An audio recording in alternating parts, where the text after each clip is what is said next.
Ashama akkam jirtan saboontonni atiin qabsaa'ota warri qabsoo sabaatti waa hedduu taatan lubbuun jiraattanii bakarra geessan isiniin jenna waboon nuti ilmaan keessan isiniin jenna waboon nuti ilmaan keessan. Babaalo yoya babaalo yoya babaalo yoya. Ashama akkam jirtan saboontonni atiin qabsaa'ota warri qabsoo sabaatti waa hedduu taatan lubbuun jiraattanii bakarra geessan isiniin jenna waboon nuti ilmaan keessan isiniin jenna waboon nuti ilmaan keessan.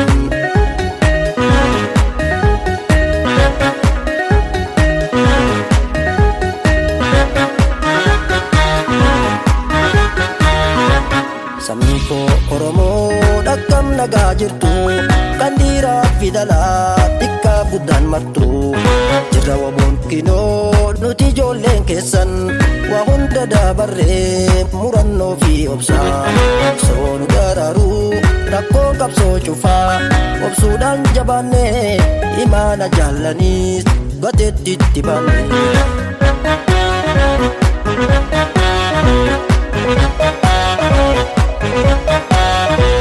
Jalan kakali eddoof biraa dhabnullee kaayoo isaanii sharafnee gannee biraan gallee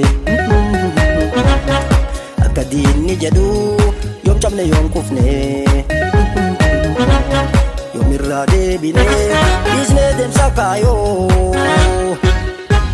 dhiyootti hambisnaa waboon boo'ichaayyoo dhiyootti hambisnaa waboon boo'ichaayyoo.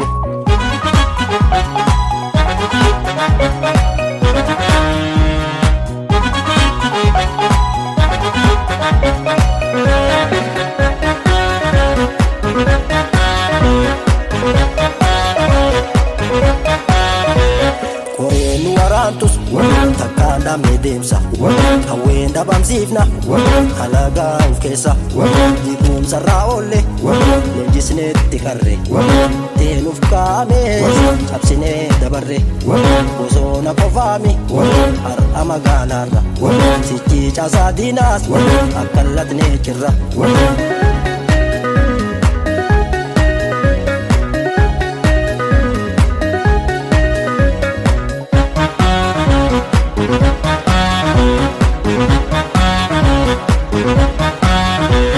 Galmi keenya dhugaa kaayoon deemsa keenya impaayera tortora Itoophiyaan diigna Oromiyaa walabaa ijaarre saba keenya fiduudha nageenya Oromoodha fiduudha nageenya. Galmi keenya dhugaa kaayoon deemsa keenya impaayera tortora Itoophiyaan diigna Oromiyaa walabaa ijaarre saba keenya fiduudha nageenya Oromoodha fiduudha nageenya saba keenya fiduudha nageenya Oromoodha fiduudha nageenya.